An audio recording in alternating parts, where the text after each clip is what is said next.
A bill that made major headlines early in the session aimed at repairing Colorado's highways is not expected to pass before the close of this legislative session.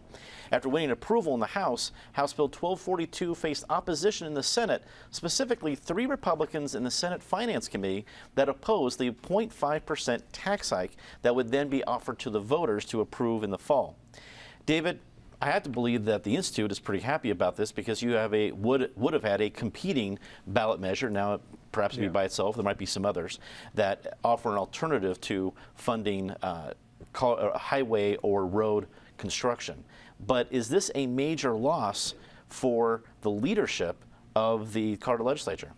Well, partly, and partly I think because Senate President Grantham didn't get buy-in from his caucus before announcing this, and I think that the caucus had the view that in his negotiations with Speaker Duran kind of cleaned his clock, and it was a very one-sided bill.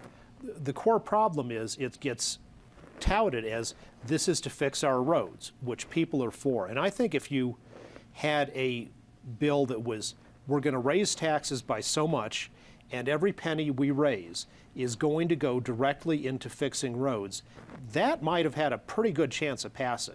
I'm not sure I would have voted for it, but I think it would have probably would have succeeded. But this bill wasn't that. Less than half the money would actually be allocated for roads. It's, we're going to raise taxes a lot. We're going to spend some of this money on state government improving roads, but the majority of the money is going to go in a slush fund to local governments, which they might spend on roads or they might not. So, you know, it's very inefficient if what you want is roads when less than half the money of your new taxes is guaranteed to go for roads. And maybe the counties would spend it on something good. Maybe some people in counties want, you know, a county mass transit system. Well, that's the kind of thing, instead of a general slush fund from the state, go to the voters in your county and say, here's the bus system we'd like to set up, here's the sales tax we'd like to raise to pay for it, and you can win support for that when you have a specific good idea and you know that the money's going to get spent on what you want it to be spent on. Eric, was this more about leadership, and I'm going to go ahead and point the finger at Senate President Kevin Grantham, failing to really do his homework before he put out something this ambitious? Or is this about the power that some of the more conservative wing of the Republican Party, specifically in the state Senate, really wields at the committee and base level? I'm closer to the second half of the second of your choices, Dominic. I think it's really about the changing face of the Republican Party these days, not just locally, but across the country, where tax increases are the death knell to any aspiring Republican who has aspirations to any higher office.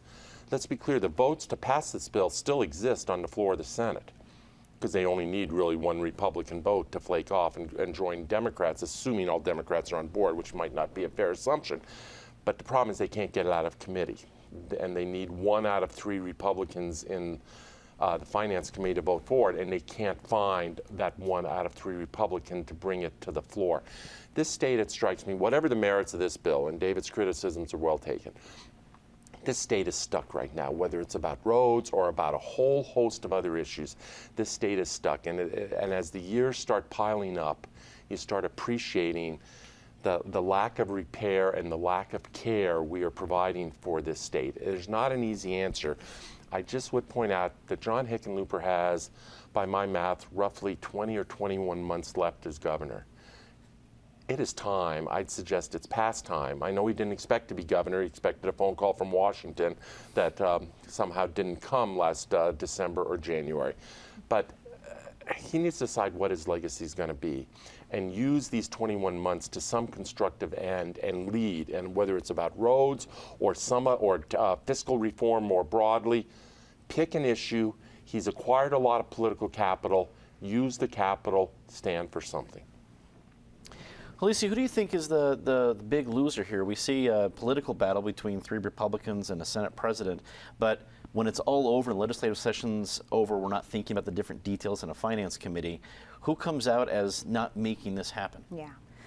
Well, in the end, you know, Coloradans are going to be the big losers. You know, it's just going to take one collapsed, you know, bridge for the realization to come that, and I blame part of this, you know, the Senate leader is is interesting, and the choices that he has made so far this session has been interesting. CBWPA is putting together a report card, so I've been looking at all of the legislation and the things that he sends to the Kill Committee, and I don't get the reasoning. But interestingly, they want to do this tax, this sales tax, which is a regressive tax. Here we go again. We need to get rid of Tabor. And if someone would have the political will to do what needs to be done, we would not find ourselves in this position. We would not find ourselves basically having higher ed not being financed. You know, we have some of the highest costs for education in the nation, and that results in Tabor, and here we go again with something else that is affected by that, where no one has the political will to do anything about it. Patty, where do you think the energy to address Colorado roads is going to come from?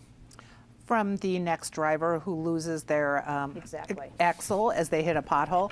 I was talking to the Littleton Library Group this week, and the thing everyone agrees on in Denver and the suburbs and the cities around us is the roads are horrible and they want to fix. And interestingly, if this measure had made it out and made it to the ballot, but maybe with the problem that David pointed out cleared up, which is money just directly to roads, not to a slush fund, I think it might have passed. But I suspect that in Colorado Inside Out's 50th year, we will still be talking about when is someone going to debruce. It was exactly 25 years ago that Coloradans passed the Tabor Amendment, and we are still talking about, can we fix it? Does it need to be fixed? But the roads definitely do.